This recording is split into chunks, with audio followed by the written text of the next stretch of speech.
Bom dia, boa tarde ou boa noite. Já vai virar um refrão das minhas aulas isso. Sejam bem-vindos, portanto, à nossa aula 5. E hoje nós vamos falar sobre tecnologia na educação. Esse é um assunto que vai se repetir muitas vezes, já que o foco é multimídia e teorias e práticas na comunicação, e no topo, sustentado por esses dois alicerces, está a tecnologia. É óbvio que a educação é uma coisa importante. E eu costumo dizer, sem dúvida, que não há solução para nenhum problema em um país cuja solução não passe pela educação. Não há problema em um país cuja solução não passe pela educação. Então, a educação é uma coisa muito delicada. Ela não deve ser tratada por oportunistas, e a educação movimentada por grandes empresas de tecnologia, cujo interesse é fazer com que a tecnologia seja adquirida e colocada em sala de aula, independentemente do que quer que seja que vá ser acompanhado por ela, é um grande erro. O conteúdo é o mais importante. O conteúdo tem que ser adaptado. Nós temos que rever aquilo que é realmente importante para o aluno, aquilo que realmente vai permitir que ele tenha uma vida saudável, emocionalmente equilibrado e tenha tido um bom exemplo. E por falar em exemplo, hoje vocês estão percebendo que eu estou um pouco mais à vontade. Isso é porque muita gente fica perguntando, olhando, mas gravata, né? Ninguém usa mais gravata. Bom, tudo bem, mas eu uso, vai. Eu usei aquele dia, mas não foi proposital. Usei e pronto. Agora eu estou com uma camiseta mais light. Mas está minimamente em bom estado, não está muito amassada, e como faz parte do meu estilo, eu nunca estou relaxado demais. Então bora lá. Vamos lá, sem perder muito tempo. Hoje então nós vamos falar de educação na tecnologia. A primeira coisa que a gente precisa definir é o que é educação e o que é tecnologia, para depois juntarmos os dois. Isso é fácil. A educação é o ato de levar conhecimento para o aluno. Mais do que isso, levar exemplo, levar traços de caráter, levar uma boa definição entre bem e mal, levar uma boa definição de processos hierárquicos, estrutura familiar, e uma série de outras coisas que são extremamente importantes para que possamos manter o estilo de vida que temos hoje. Então, a tecnologia, a educação é muito mais do que simplesmente o ato de educar, em termos de conteúdo. Já a tecnologia é imensamente definível, ou se é que essa palavra existe, né? Ela é amplamente definida. Está melhor.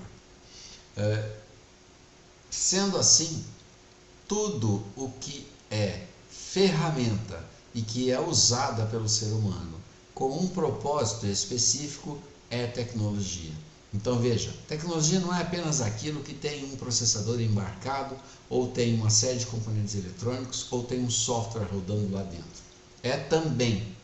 Mas eu ouso dizer a vocês que um simples martelo também é tecnologia, cuja função é a mesma de um celular, genericamente falando, é claro. Ele nos auxilia a produzir algo. Imagina construir uma casa de madeiras e pregos sem um martelo. Imagina fazer uma compra com cartão de crédito hoje sem um celular, a não ser que você ainda carregue cartões. Acredite, isso está praticamente ultrapassado. Então, tecnologia e educação são dois temas ricos por si só e separados. Imagina quando então juntos. Isso é um desafio meu, seu, de todos. Muito bem. Então, definindo. Tecnologia e educação é o que hoje é capaz de transformar o processo de aprendizagem. Isso realmente precisa ser transformado, não em conteúdo, eu diria, mas na forma. A forma como este conteúdo é levado ao aluno, quem leva, como leva, por que leva.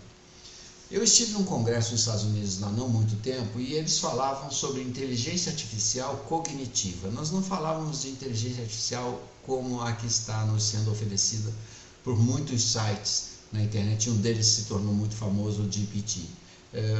Eles falavam sobre a inteligência artificial cognitiva, que é uma forma da pessoa que está diante do computador, está lendo ou fazendo algum exercício e a câmera do computador está analisando a sua expressão facial.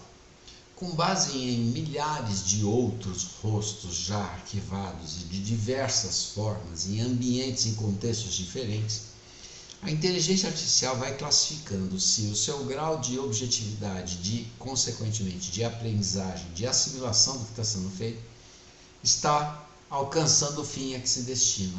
Porque se não estiver, o próprio software, ou a própria inteligência artificial, por ser cognitiva, vai sutilmente alterar a forma como aquilo está sendo colocado para tentar fazer o seu interlocutor assimilar. Eu realmente não acredito que isso possa ser efetivamente ter sucesso, mas pode mudar muita coisa. Mas ela ainda não está sendo aplicada nas escolas. Mas sem dúvida a educação e tecnologia é uma ferramenta para transformar o processo de aprendizagem. E o processo de aprendizagem transformado tem a ver com a necessidade do aluno e tem a ver com a vontade do professor em mudar. Sair da zona de conforto nem sempre é fácil. Muito bem. Temos, por conta da educação, da tecnologia em sala de aula e educação em sala de aula, educação e tecnologia, nós temos alguns impactos diretos que precisam ser analisados. E são esses impactos que nós vamos ver agora. Quais são os impactos que a tecnologia traz à educação? E não seria errado dizer quais os impactos que a educação traz à tecnologia, porque muitas dessas tecnologias são feitas especificamente para a educação. Mas você, como um futuro técnico em multimeios didáticos e que tenha feito a disciplina de comunicação, de teorias e práticas da comunicação, vai entender o quanto isso é importante, entender esses impactos e a partir daí poder mensurar se isso de fato leva conhecimento aos alunos em sala de aula e se os recursos multimeios didáticos que estão à sua disposição são aqueles corretos. A questão não é quantos multimeios didáticos ou quanto de tecnologia você consegue colocar em sala de aula, mas sim quanto de conteúdo tem naquela aula que precisa de determinado tipo de impacto que vem pelo uso da tecnologia. Vamos ver alguns deles. Muito bem, o primeiro, vamos nos referir ao aluno. O aluno, se estiver numa sala de aula que tenha muitos computadores, o que não é uma realidade nos países aqui abaixo da linha do Equador, tem acesso à informação na hora. Mas não precisa ser uma sala de aula com muitos computadores, porque todos eles têm um celular. Eu, pelo menos, dos 800 alunos que passam por mim ao longo de uma semana, não tem a menor chance de não terem um celular. Enfim, todos têm um celular. Seja Android, seja iPhone, seja o que for. Todos eles têm acesso à internet, todos eles têm a sua conta no Instagram, todo mundo tem a conta no Facebook, todo mundo tem a conta no Tinder e todo mundo tem a conta em coisas que eu nem imagino, mas eu acredito que eu saiba o que é. E é muito difícil lutar contra isso. Mas o fato é que, de um jeito ou de outro, para o bem ou para o mal, eles têm acesso a todas as informações. E se tornar um professor em sala de aula hoje tem sido um teste constante. Porque os alunos, além de te testarem, eles testam o que você acaba de dizer, você acabou de dizer. E se eles estiverem prestando atenção e estiverem a fim de te desafiar, eles têm a informação na hora. Então, professor e técnico, fiquem atentos a isso. Tem que ter muita certeza do que está falando, nada de opinião pessoal, nada de falar sobre religião, nada de falar sobre política, é conteúdo e é a tecnologia como ferramenta para transformação. O objetivo em sala de aula é transformar o aluno em um ser humano adulto, útil, feliz, emocionalmente equilibrado, de bem com os seus limites intelectuais, por opção, e está de bem com aquilo que ele se sente bem em fazer. Amar o que faz vem se tornando cada dia mais importante, porque só amando o que você faz, você vai entender que a comunicação é um instrumento. Assim como dizia Steve Jobs, os computadores são a bicicleta da mente. Então nós devemos usar os computadores e a tecnologia de forma a oferecer ao aluno uma possibilidade de inspiração, de mais alcance, de mais produtividade, de conseguir colocar para fora sentimentos e emoções em forma de arte, em forma de escrita, em forma de pintura, em forma de modelagem 3D, de robôs, de seja o que for. A tecnologia sempre será uma ferramenta. E um dos seus impactos é a facilidade de acesso à informação. Nós temos também a possibilidade, com a tecnologia na educação, a personalização do aprendizado. Muito bem, isso dá a possibilidade de você traçar o perfil de um aluno ou de um grupo de alunos que tenha muita facilidade ou que tenha pouca facilidade e ter acesso e ter um aprendizado personalizado. Uma coisa que todo mundo esquece, que vale a pena mencionar, é que os alunos que têm deficiência, digamos, cognitiva ou deficiência motora ou têm muita dificuldade de aprender, eles merecem muita atenção. Indiscutível, não tem dúvida. Mas o fato é que é uma vida difícil. É uma vida de limitações e é uma vida que o professor não vai conseguir consertar. Nós podemos acolhê-los e dar a eles a melhor atenção possível. E lá no fim caímos num paradoxo. Este aluno que, por conta das suas dificuldades físicas, motoras ou cognitivas, não tem condição de terminar o curso, nós damos a ele o certificado de conclusão de curso do Instituto Federal de Educação de Ciência e Tecnologia ou não? Difícil. Muito difícil dizer, uma vez que não existe diploma com ressalva. Tipo assim, graduado no sistema de educação do Instituto Federal de Ciência, Educação e Tecnologia. Mas está meia boca porque ele tem algumas dificuldades. Bom, este é um dilema.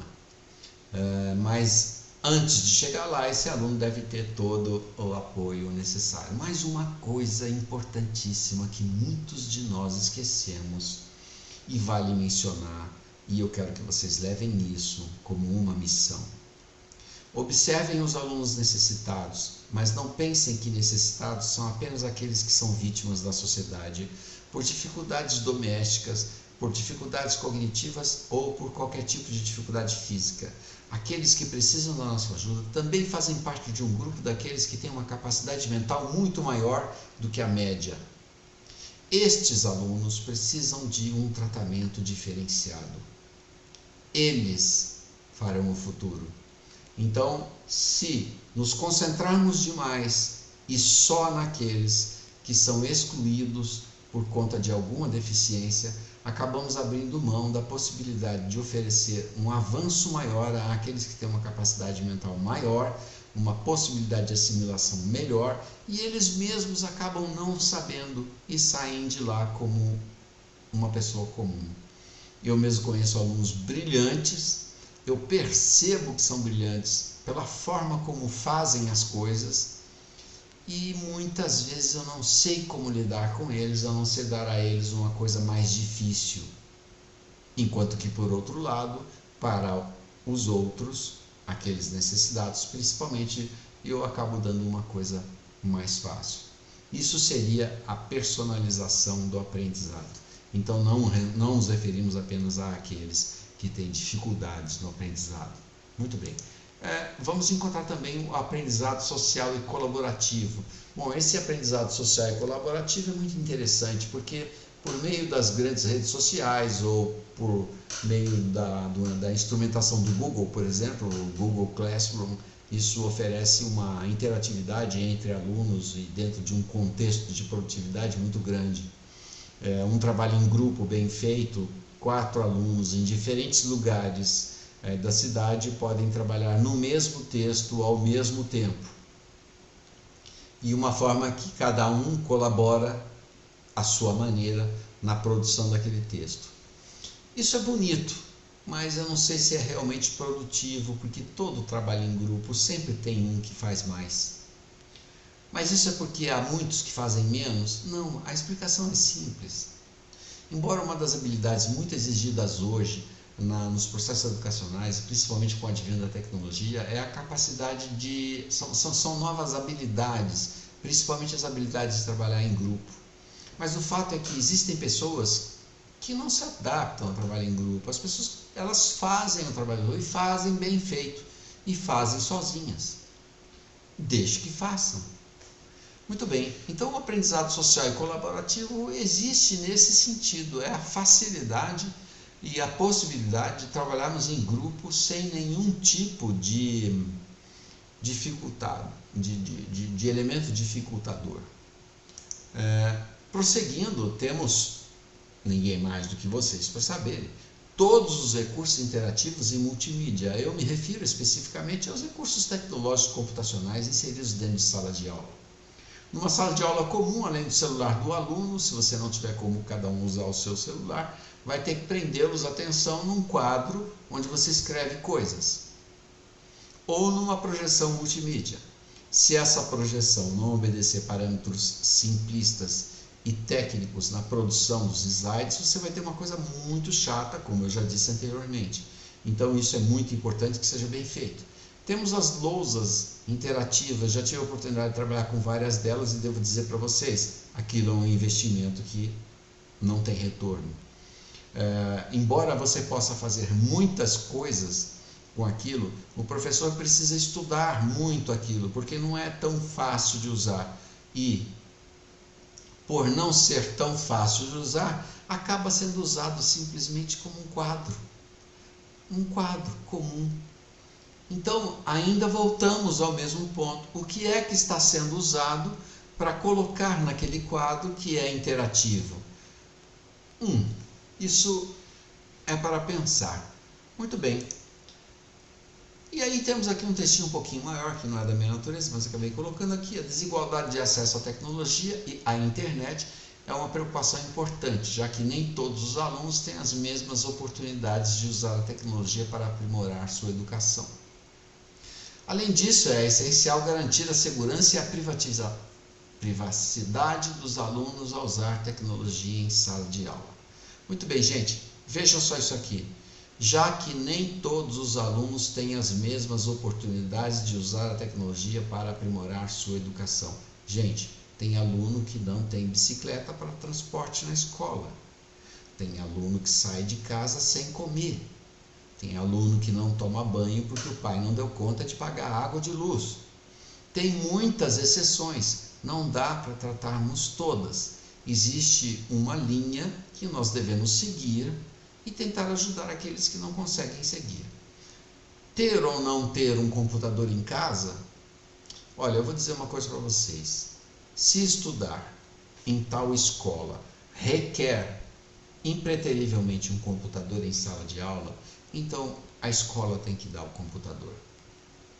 Se não puder dar o computador para que o aluno leve o computador para casa, que a escola então tenha computadores em número suficiente para que aqueles alunos possam ficar na escola depois do horário para ter acesso a computadores pelo tempo e pela forma que acharem adequado, já que é essencial garantir a segurança e a privacidade dos alunos ao usar tecnologia em sala de aula.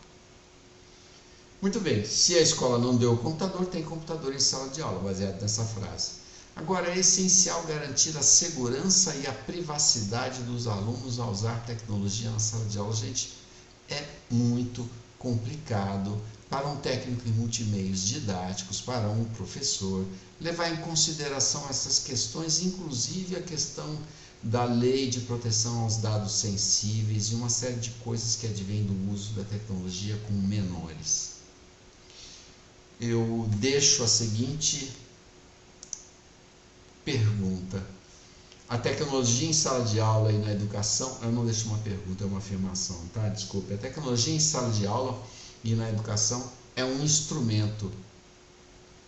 Ela não pode ter um fim em si mesma. Então eu sugeriria, segundo a minha visão e experiência, dentro de um curso de técnico multimeios didáticos, em especial práticas e teorias da comunicação, que a necessidade do computador em sala de aula pode ser secundária, já que ela não é um fim em si mesma, ela é um instrumento. E esse instrumento, portanto, pode ser coletivo. Se ele pode ser coletivo, nós não precisamos colocar um computador para cada aluno. Se não fizermos isso, cada aluno tem que ter um computador em casa. Bom, estamos esbarrando numa questão política, né? Então vamos pôr um ponto final nisso. O governo tem que dar um computador para cada aluno. E eu particularmente acredito que isso não vai acontecer. Então há muitos outros problemas a serem considerados, além daquele do uso da tecnologia em sala de aula. Afinal de contas, isso está dando resultado? E eu vou dizer uma coisa para vocês: não está.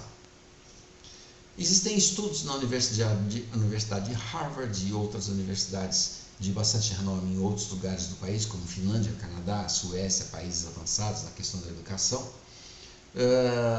onde houve, com o passar já de 2 gerações, quase completando a segunda, onde a tecnologia vem invadindo a sala de aula, e houve então a necessidade de mensurar o que é que esta geração que teve computadores em sala de aula acrescentou à sua vida profissional, que não foi acrescentada nas gerações anteriores. E, pasmem, os resultados pedagógicos foram muito inferiores.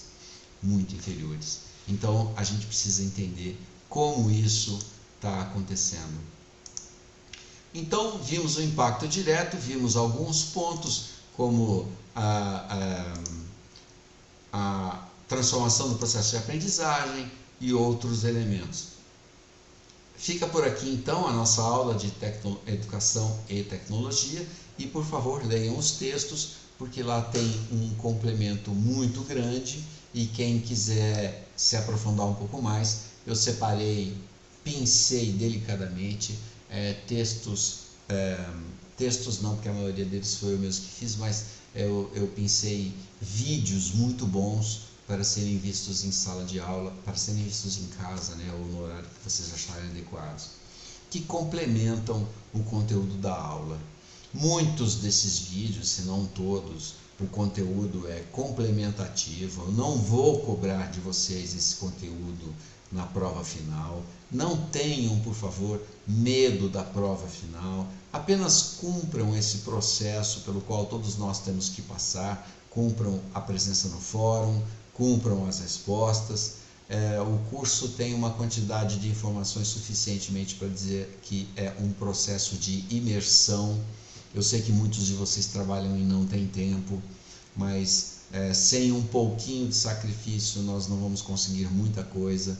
Então eu procurei fazer com que os textos tivessem letras grandes, eu procurei inserir scripts responsivos, de forma que você vai encontrar o texto num formato no seu desktop, num formato legível no seu celular. Então, por favor, dediquem-se ao curso. Eu não serei severo na cobrança, mas eu tenho uma grande expectativa de que vocês, como elementos que vão levar tecnologia em sala de aula, estejam conscientes de uma boa parte do conteúdo que eu coloquei lá. Tá bom? Então, muito obrigado, e mais uma vez, se eu não estiver errado, nos vemos na 6ª aula. Valeu, gente. Obrigado.